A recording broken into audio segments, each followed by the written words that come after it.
اور اگر اپنے بے ضمیر اور ظلم کو دیکھ کر بھی چپ رہتے ہیں تو یہی سیاسی ڈھانچہ بعد میں ڈکٹیٹرشپ اختیار کر جائے گا، آمرانہ رویہ، جس سے انسانیت کو نقصان ہوگا۔ تو یہ تفصیلات تھیں جو میں نے بتا رہا تھا اس میں اپنی یوٹیوب پر۔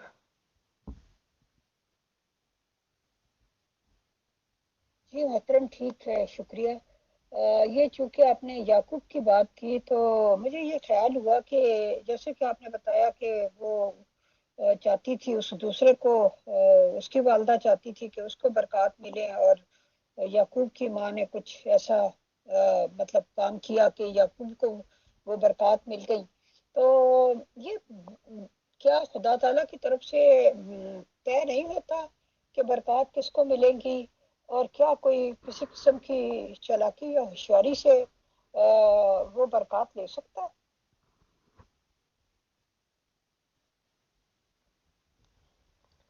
جب آدم اب نافرمانی کر کے خدا سے دور ہو گیا، سچے رستے سے بھٹک گیا، تو اس زمانے میں پھر شیطان کا عمل دخل کہ آدھی حقیقت آدھا فسانہ۔ تو قائن پہ اثر جو تھا وہ شیطان کا زیادہ تھا، اور قائن نے اپنے چھوٹے بھائی حابیل کو قتل بھی کر دیا۔ حابیل کا دل خدا کی طرف مہربانی پہ زیادہ تھا، تو خدا نے کہا بھی کہ قائن کو کہ تو حابیل ہو جیسے وہ دل سے، کیونکہ حابیل میں رحم تھا، اس کے اندر عاجزی انکساری تھی، تو بجائے اس کے قائن نے اسے قتل کر دیا۔ تو یہ جو 21 سینچری ہے اور یہ جو 21واں سال ہے، یہاں سے جو دنیا کا بدل ہوگا وہ حابل دنیا ہوگی، قائن دنیا نہیں ہوگی۔ قائن دنیا میں ڈکٹیٹر آئے، عامر آئے، بادشاہ آئے، حکومتوں کے پجاری آئے، اس قسم کے لوگ آئے جنہوں نے دنیا کو تباہ کر دیا۔ حابل کا اب دور شروع ہوگا، یہ دور رحم کا ہوگا، محبت کا ہوگا، انکساری کا ہوگا، صبر کا ہوگا۔ اس قسم کی فطرت کے لوگ اب زیادہ آئیں گے اس دنیا میں۔ چونکہ میں نیا آدم ہوں، تو جیسے اب نبی بھی آ گئے ہیں، 15 نبی اور آ گئے ہیں، اس طرح یہاں سے ایک ایسی سوسائٹی جنم ملے گی جو اثر ڈالے گی سوسائٹی اور قوم کو یورپ میں، کہ ایسے لوگ پیدا ہوں یا آئیں جو انسانوں کے لیے بھی وہی دل رکھتے ہوں جو خدا کی محبت میں رکھتے ہوں، یا جیسے خدا سے ڈرتے ہوں، جیسے خدا سے جیسے اس کو مانتے ہیں۔ یہ تو مانتے ہی ہیں نا، ان پہ اثر کوئی نہیں ہے، لیکن جو خدا سے محبت کرنے والے ہوں گے وہ اصل میں انسانیت، اس کی عیال سے بھی وہی محبت کریں گے۔ اس قسم کے انسانوں کی اب شروعات ہوگی، اس لیے یہ 21واں سال بہت اہم ہے انسانی زندگی میں۔ جی محترم، خدا کرے کہ ایسا ہی ہو، اور جو بھی آپ کی نیک خواہشات ہیں اللہ کرے کہ ایسا ہی ہو، لیکن فی الحال تو کوئی صورتحال ایسی نظر نہیں آتی، اور ہر طرف برائی کا اور خود غرضی کا ہی دورہ ہے۔ بہرحال میں اگلا سوال کروں۔ اگلا سوال یہ ہے کہ ہر انسان ایک خاص فطرت پر پیدا ہوتا ہے۔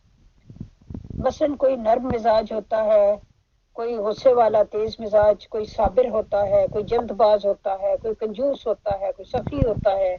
تو اسی طرح قابیل اور حابیل بھی تھے۔ تو اس میں انسان کا اپنا عمل دخل کیا ہے؟ اگر کوئی پیدا ہی ایک نیگیٹو فطرت سے ہوتا ہے، اس کی جبلت ہی یہی ہے، خدا نے اس کو بنایا ہی ایسا ہے، تو اس میں اس بیچارے کا اپنا قصور کیا ہے؟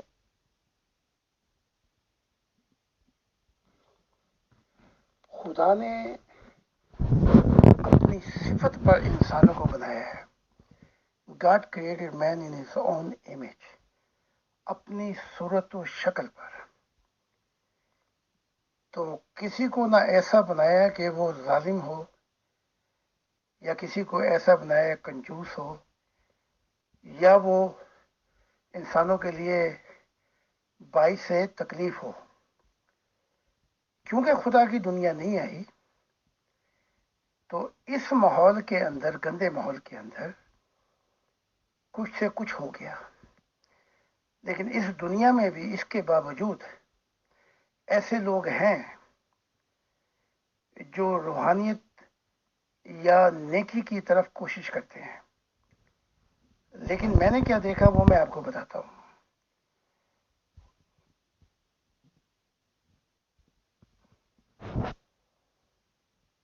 یہی زمین تھی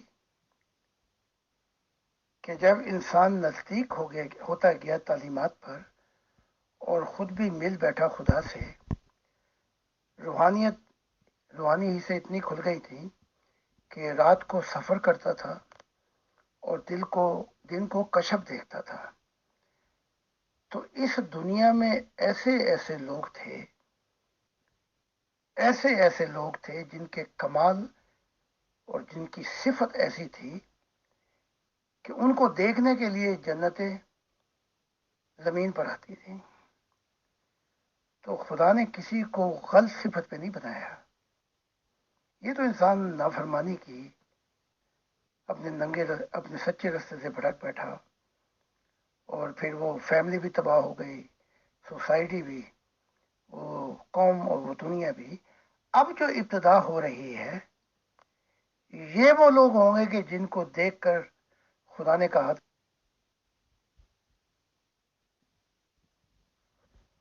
ان جنتوں کی طرف دوڑو. یہ تعلیمات ہیں پچھلی کتابوں کی کہ جو ابھی آنکھوں سے اوجھل ہے میں تمہیں ظاہر کر دوں گا. یہ وہ میرا زمانہ ہے جن کی قیمت نیا آسمان اور نئی زمین ہوگی.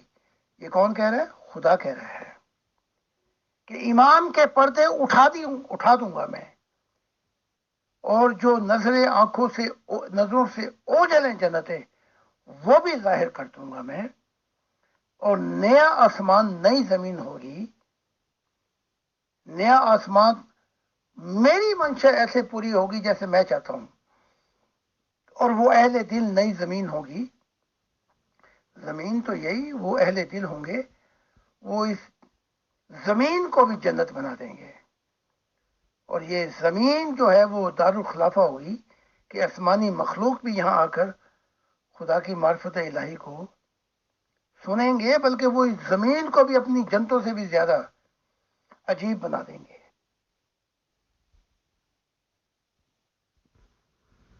جی محترم، بہت بہت شکریہ. بعض لوگ مجھے بعد میں فیڈ بیک دیتے ہیں. ان میں سے کسی نے کہا کہ زاہد صاحب جب بھی تشریف لاتے ہیں پیور ڈسکشن میں، وہ پتہ نہیں کون سے جہانوں کی، اور کبھی وہ عالم بالا کی باتیں کرتے ہیں، اور کبھی وہ فیوچر میں آنے والے دور کی باتیں کرتے ہیں. تو ان سے کہیے کہ کچھ اس دور کی جس میں ہم زندہ ہیں، موجود ہیں. ہم نے تو اگلا جہان آنے تک جس کی آپ باتیں کرتے ہیں، پتہ نہیں کہاں قبروں میں جا پڑنا ہے.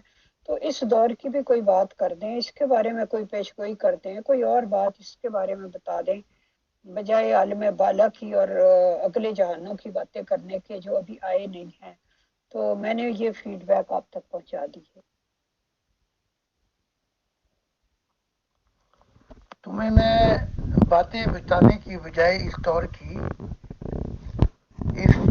کے اور کائنات کے خالق سے نہ ملا دوں، تاکہ تمہیں سارے زمانوں کی خبر ہو جائے. نہ رہے بانس نہ بجے بانسری پھر. تو آؤ، اگر تم بھی حق کی تلاش میں ہو تو تمہارے سامنے ساری کائناتوں کے پردے ہی نہ اٹھا دوں، اور اس دور کے بھی. آؤ اور میری تعلیمات پڑھ لو دل سے، اور جو میں کہتا ہوں وہ کر لو. اور میں خدا کو حاضر ناظر جاگن کے کہتا ہوں، یہ خدا کے الفاظ ہیں کہ وہ جب اس نقشے قدم پر چلیں گے تو میں سارے دور ان کی آنکھوں کے سامنے لے آؤں گا. اپنے دلوں کو خالی کر لو، اپنے بتوں کو ہٹا دو اور میری تعلیمات پڑھ لو، اور دیکھو خدا تم سے کیا کہہ رہا ہے۔ تمہیں ہر دور کی خبر میں یہیں دے دیتا ہوں۔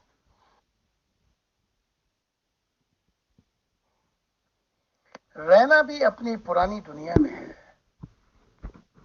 اور اپنی پرانی دنیاؤں کی دوڑ کے اندر اپنی زندگی کو ختم کرنا ہے۔ اسی پرانی دنیا کی قبروں میں بھی جانا ہے، لیکن اس کی تلاش جو وہ تمہیں بلاتا ہے کہ میرے ہو جاؤ، میں سارے زمانے کو مکان ہر دور کے پردے تمہارے سے ہٹا دوں گا۔ میں آ تو گیا ہوں۔ ہزاروں لوگوں نے خدا کو مل لیا اور ہزاروں لوگوں نے جنتوں کی سیلیں کر لی، اس دور کے مستقبل کو بھی دیکھ لیا۔ ان لوگوں سے نئی دنیا اب شروع ہوگی، جو بیٹھے ہوئے ہیں اپنی پرانی دنیاوں میں اور آتے ہیں کبھی کبھی سوال کر کے کہ ہماری یہ مدد کر دیں، وہ مدد کر دیں، پھر اپنی پرانی دنیا شیطانی دنیا میں چلے جاتے ہیں، اور مذہب ان کے لیے رسم بن چکا ہے۔ ان کے صرف نام کا ہی ہے قرآن اور اسلام۔ تو تمہیں پھر کس دور کی، تمہیں تو کوئی کسی دور کی بھی خبر نہیں ہوگی۔ یہ تو پھر روحانی اندھے ہو گئے۔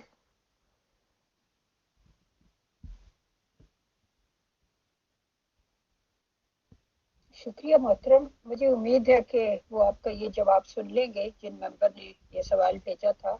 میں اپنا اگلا سوال کرتی ہوں کہ جبر و اختیار کا مسئلہ بہت پرانا ہے، آپ کی اس بارے میں کیا رائے ہے کہ انسان کس حد تک مجبور ہے اور کس حد تک با اختیار ہے؟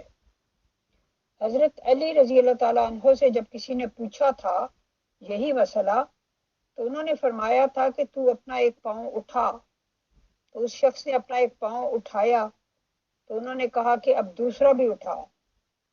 تو اس نے کہا کہ دوسرے دونوں میں اکٹھے تو نہیں اٹھا سکتا۔ تو آپ نے فرمایا کہ جو تو نے پہلے اٹھایا وہ تیرا اختیار تھا، اور یہ جو دوسرا ہے یہ جبر ہے۔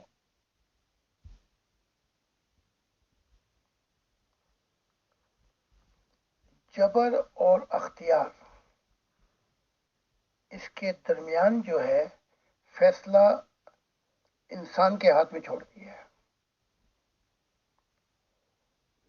جب خدا نے گائیڈنس دی آدم کو، تو جبر کا وہاں نام و نشان نہیں تھا۔ خدا نے محبت اور پورے حق اور سچائی سے، جیسے والدین اپنے بچوں کو سمجھاتے ہیں، بتاتے ہیں، ساری گائیڈنس دی، لیکن اس کے بعد فیصلہ خود نے کیا ان کا۔ اس کا اختیار انسان کو اس لیے دے دیا کہ انسان اپنے اختیار سے کاملیت کی طرف آئے۔ اگر جبر کرتا خدا تو کوئی نہ کوئی کمپیوٹر جیسی کوئی چیز بنا دیتا جس سے انسان کوئی اختیار کا فیصلہ ہی نہیں کر سکتا تھا اپنا۔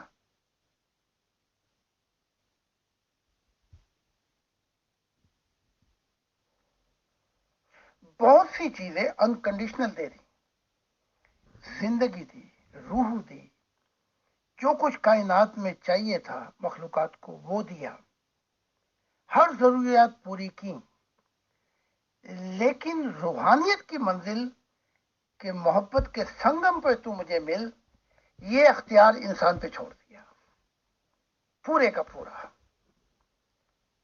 تو دیر آئے یا درست آئے یا پہلے آ جائے، یہ انسان، یہ چابی انسان کو دے دی۔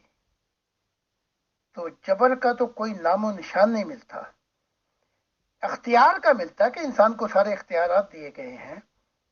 ہاں، جہاں پہ غلطی ہوئی ہے سب سے بڑی،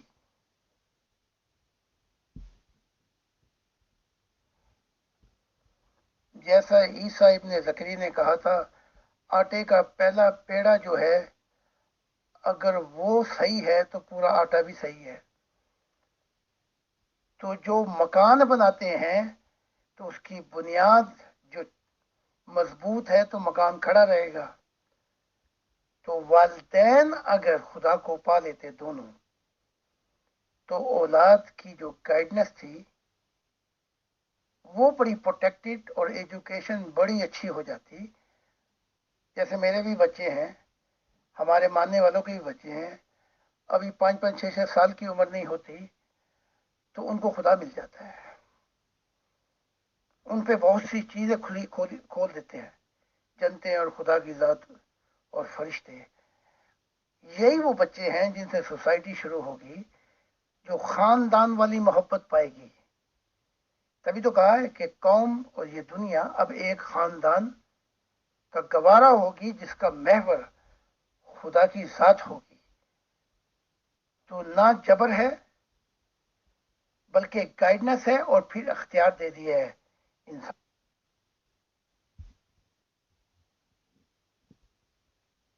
جی محترم, آپ نے فیملی سسٹم کی اہمیت بتائی کہ اگر ماں باپ خدا کو پالے تو اولاد خود بخود درست ہو جاتی ہے.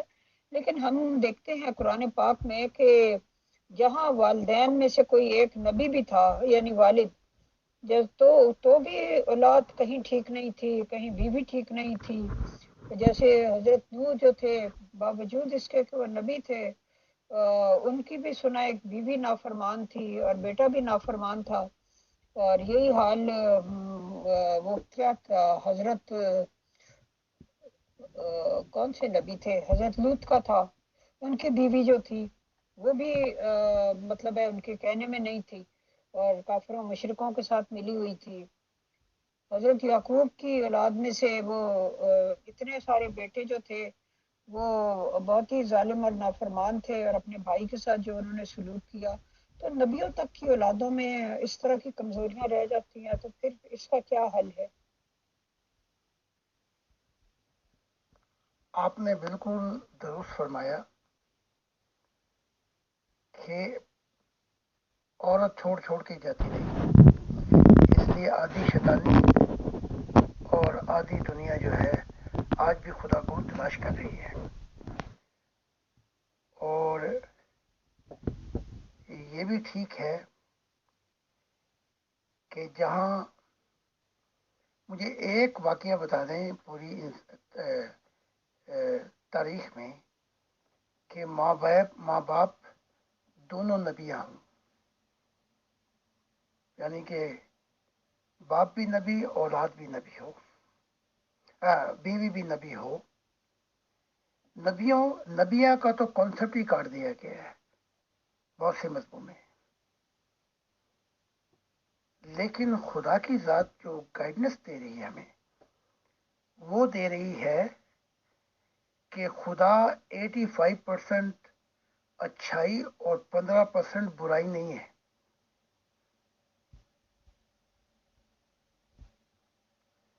خدا نے پہلے آدم کو بنایا تھا, ہوا کو نہیں بنایا. وہ پہلے اس لیے بنایا تھا کہ وہ خدا کی محبت اور روحانیت میں کامل ہو, لیکن اس نے ایسا نہیں کیا. اور جب اس نے جوڑے دیکھے, اس نے چاہا کہ میرا بھی کوئی جوڑا ہو, تو عورت بنائی گئی. نہ آدم کامل ہوا نہ عورت کامل ہوئی. یہی ہسٹری ہے نبیوں کی. تو خدا کی دنیا کیسے آ جائے؟ ہاں یہ بتا دیتا ہوں اپنی مثال دے کر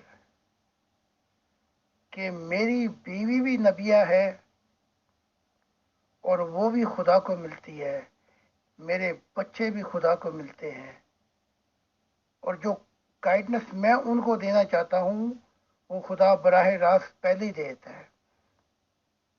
تو جس مکان کی فاؤنڈیشن, جیسے خدا نے کہا تھا کہ انسان کامل آئے محبت میں, بلکہ میرے بچے تو ابھی 20-20 سال, 18-18 سال 24 سال کے بھی نہیں ہوئے, اور وہ گائیڈنس اور لیکچر دیتے ہیں خدا کی محبت الہی پر, میری کتابوں پہ نہیں بلکہ جو ان کی باتیں ہوئی ہیں خدا سے. یہ وہ روحانی لوگ ہوں گے جسے نہیں. جی محترم، بہت بہت شکریہ۔ آپ اپنے روحانی مشاہدات اور مکاشفات وغیرہ تو یہاں شیئر کرتے رہتے ہیں۔ اگر آپ برا نہ منائیں تو کیا اپنے بیوی اور بچوں کے بھی کوئی روحانی مشاہدات جو انہوں نے آپ کو بتائے ہوں یا ان کے ساتھ پیش آئے ہوں، وہ آپ شیئر کرنا پسند کریں گے کوئی تھوڑے بہت؟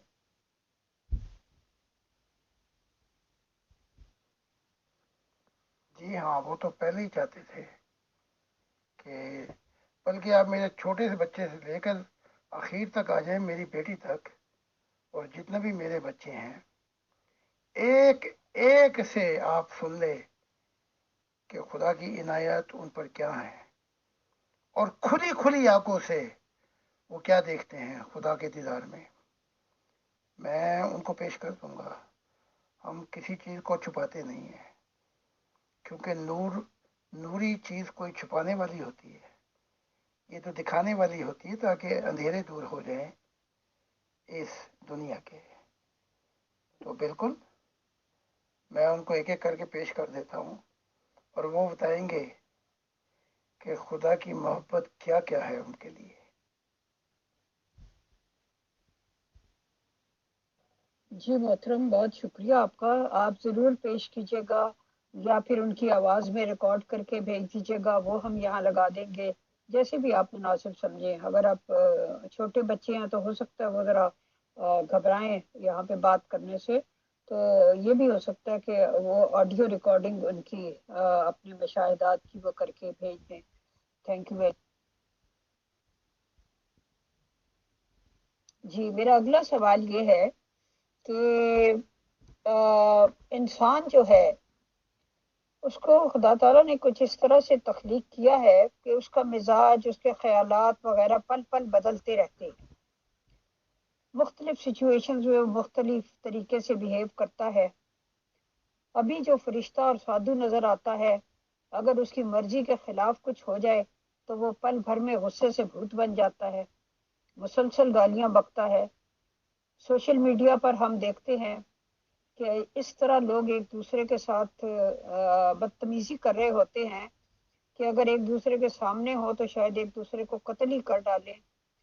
ایسی صورت میں انسان مسلسل کسی ایک مشن پر یا کسی ایک نیک اور صوفیانہ یا ولیانہ قسم کے طبیعت پر کیسے قائم رہ سکتا ہے زیادہ دیر تک؟ جو ہمارے والدین خدا نے کہا تھا کہ جو میں جانتا ہوں، فرشتوں کو بھی کہا تھا، دوسروں کو بھی، تم نہیں جانتے۔ اور خدا نے مجھ سے ایک دفعہ کہا تھا اس سفر میں کہ یہ جو ابھی تک انسانیت ہے یہ میری قدر و قیمت نہیں جانتی، لیکن اب جو دور شروع ہوگا تجھ سے، اس میں انسان میری قدر و قیمت جانے گا۔ تو یہ جو سادھو، یہ جو نبی ہیں، ان کے اندر جو ہے خدا کم اور اپنی تکبر اور نحوست زیادہ ہے۔ اور خدا یہ کہتا ہے کہ یہ جو ماضی ہے انسانیت کا، اس کے متعلق پھر وہ کبھی بات نہیں کرے گا۔ یعنی کہ کوئی ایسی چیز نہیں ہے جو ابھی تک لوگ ہیں کہ ان کے متعلق کوئی بات کرنے والا ہوگا۔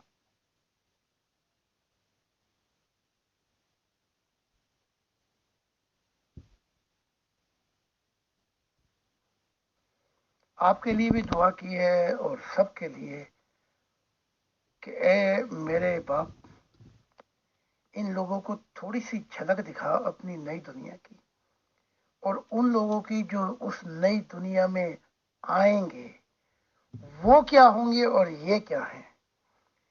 تو ان کو دیکھ کر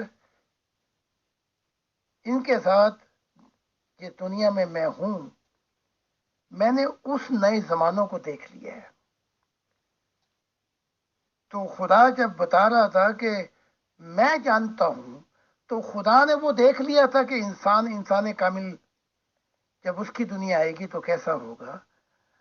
اس لیے 50 سال جو مشن چلایا ہے خدا کی منشا میں، میں ان کی رتی برابر پرواہ نہیں کرتا، کیونکہ یہ وہ لوگ ہیں جو خدا کو مان کر خدا کو دکھ دیتے ہیں، اور اس کی عیال اور انسانیت کو دکھوں اور تکلیفوں سے انہوں نے برباد کر دیا ہے۔ ان کو میں ایک رتی بھر اٹینشن نہیں دیتا۔ میری نگاہ ان لوگوں پر ہے جن پر نگاہ خدا ڈال کے بیٹھا ہوا ہے، اور وہ اب آئیں گے اور یہ چلے جائیں گے، نور ہوگا، برائی ختم ہو جائے گی۔ بہت شکریہ محترم۔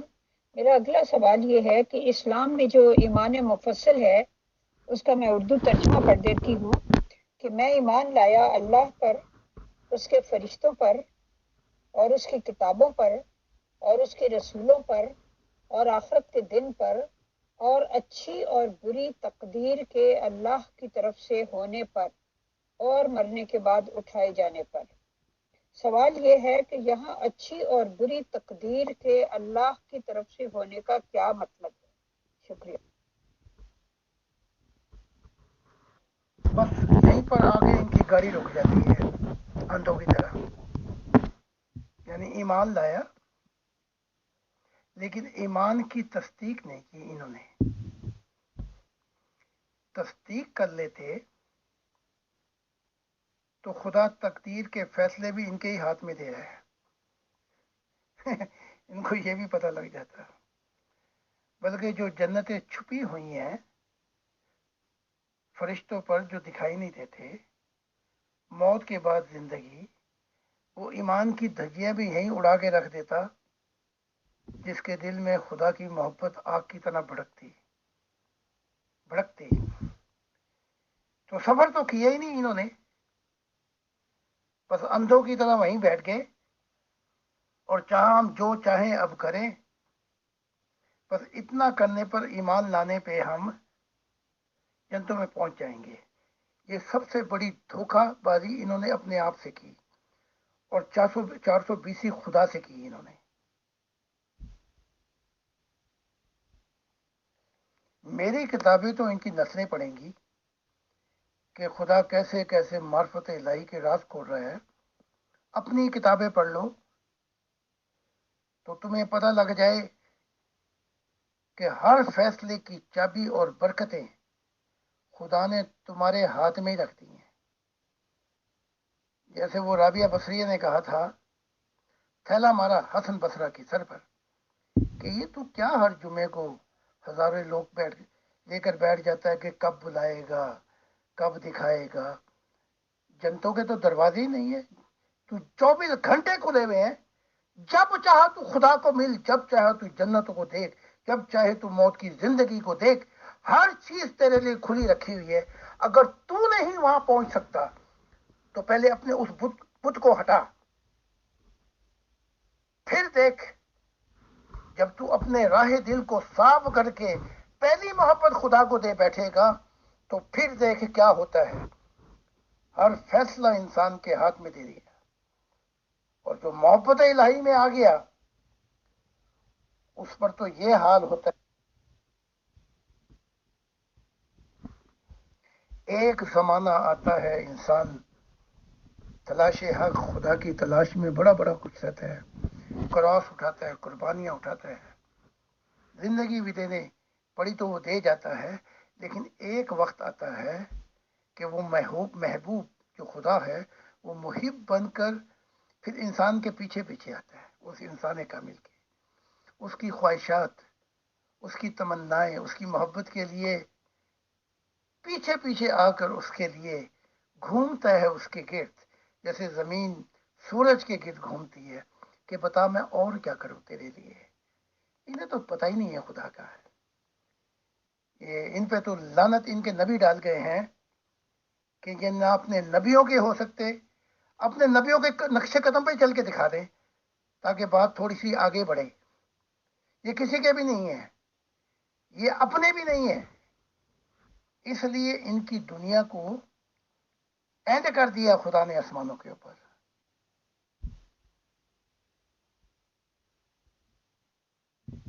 جی محترم زاہد خان صاحب، آپ کا بہت بہت شکریہ وقت دینے کا اب میں فیصل بھائی سے درخواست کرتی ہوں وہ انہوں نے جو سوال کرنے ہیں وہ آپ سے سوال کریں. پلیز فیصل بھائی تشریف لائیے. محترم زاہد خان صاحب and all dear group members of pure discussion group, السلام علیکم. محترم زاہد خان صاحب، ویسے یہ ٹاپک تو بہت واسٹ ہے، بٹ میں اس کا ایک چھوٹا سا کوشچن کرنا چاہوں گا، اور اب کافی ممبرس کی بھی خواہش ہے اور پھر میری بھی خواہش جاگی کہ اس ریگارڈنگ آپ سے بھلے ہی ایک پورا سیشن رکھا جائے. تو خیر، محترم زاہد خان صاحب، یہ تو ہم نے بہت سن رکھا ہے کہ مسلمانی کانسیپٹ میں کہ سب سے پہلے خدا نے حضرت آدم کو بنایا، ان کی پسلی سے حوا کو بنایا، اور پھر یہ لوگ طرح طرح کی باتیں کرتے ہیں کہ جی ان کے صبح شام بچے ہوتے تھے، دن رات بچے ہوتے تھے، اس طرح کی باتیں. تو آپ سے ہمبل ریکویسٹ ہے کہ بالکل شارٹلی بریفلی یہ بتا دیجئے کہ آپ کے اکارڈنگ پہلا انسان صرف ایک آیا تھا اور اس کے پاس اس کی بیوی اور اس سے بچوں کی پیدائش شروع ہوئی، یا اس کانسیپٹ کو آپ کس طرح سے لیتے ہیں؟ پلیز بتائیں. شکریہ.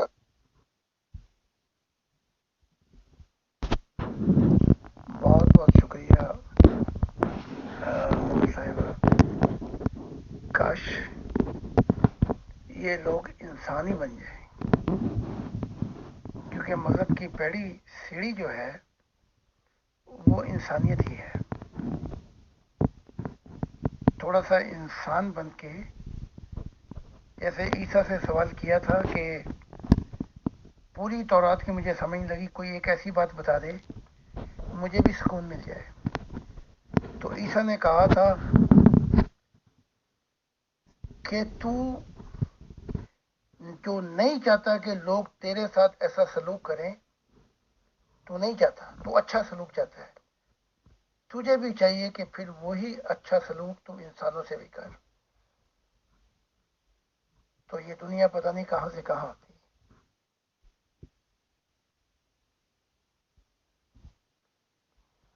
جس انسان کی مذہبی کتابیں باتیں کرتی ہیں، آپ آدم سے شروع کریں.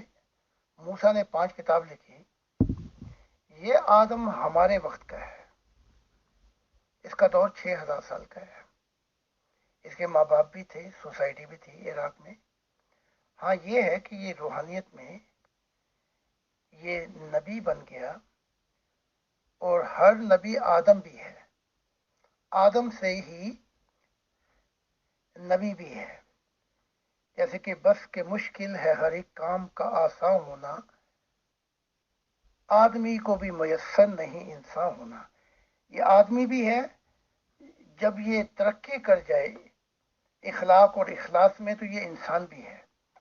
اچھا، اب ہم آتے ہیں جس آدم کی بات آپ کر رہے ہیں، وہ آدم کون ہے؟ وہ آدم کا زمانہ 25 کروڑ اور اس سے بھی آگے، لگ بھگ بہت آگے کا ہے، پرانا ہے. جہاں ایکسپیریمنٹ کر رہے تھے فرشتے، آرکیٹیکچر پلان خدا کا تھا، اور اس کو تخلیق کرنے کے اندر وہ مدد کر رہے تھے خدا کی. اس لیے قرآن بار بار کہتا ہے ہم نے کیا، ہم نے بنایا. تو وہ آدم جو ہے، وہ زندگی ایک سیل سے شروع ہوتی ہے جب انوائرمنٹ کو تیار کر دیا گیا.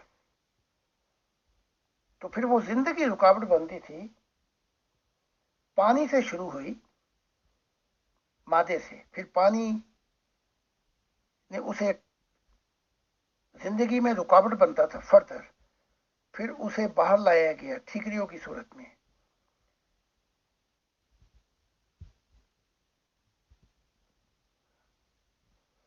تو اس کا پروسیس یہ ہے، کبھی زندگی پانی میں تھی، کبھی مادے کی صورت پہ اس زمین پہ تھی، کبھی نباتات میں تھی.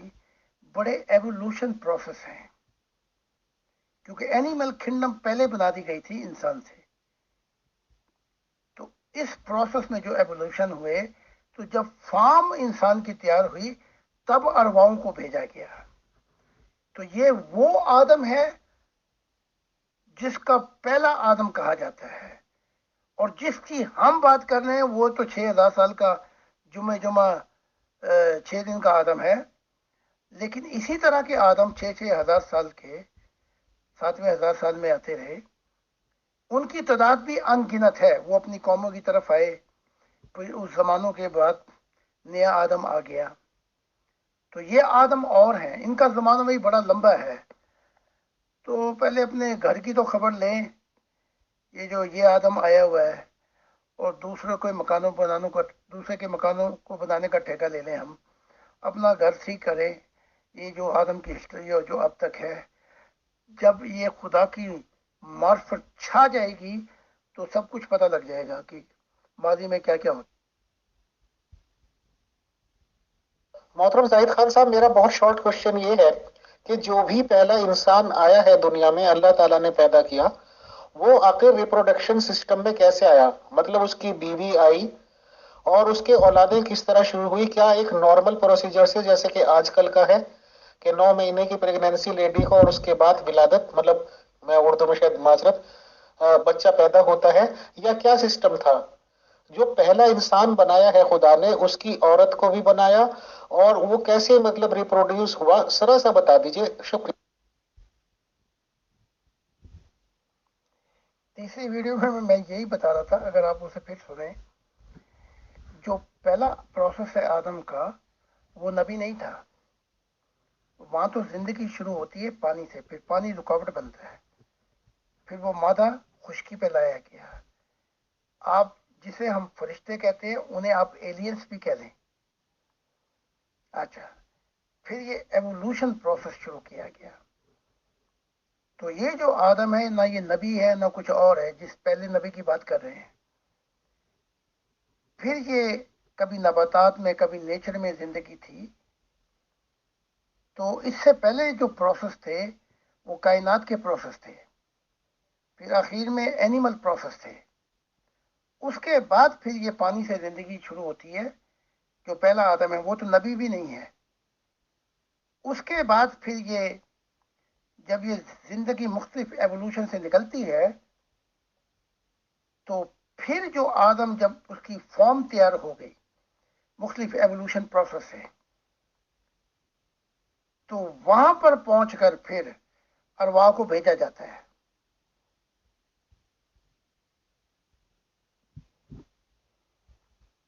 تو پھر جو روح تھی وہ زمین پہ بھیجی گئی جسم کے اندر۔ اس کے بعد جس آدم کی ہم بات کر رہے ہیں وہ اور آدم ہے، کیونکہ میل اور فیمیل تو بن چکے تھے۔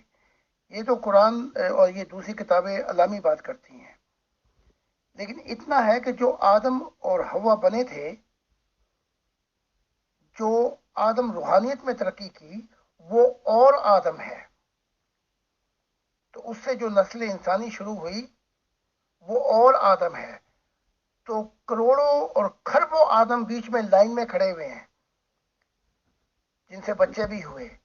لیکن جو کہنا ہے وہ یہ کہنا ہے کہ وہ جو وعدہ کہ میری دنیا، نیا آسمان نئی زمین آئیں گے جو میرے ہوں گے، وہ نہیں ہوا۔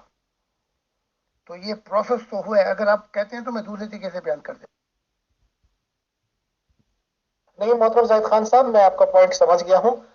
کافی ٹائم بھی ہو گیا ہے، انشاءاللہ پھر کبھی آپ سے ڈیٹیل سے بات کریں گے اس ٹاپک پر۔ بہت شکریہ، بہت جزاک اللہ ٹو مسٹر زاہد خان صاحب اور سبھی جو معاونت کر رہے ہیں، شکریہ، جزاک اللہ۔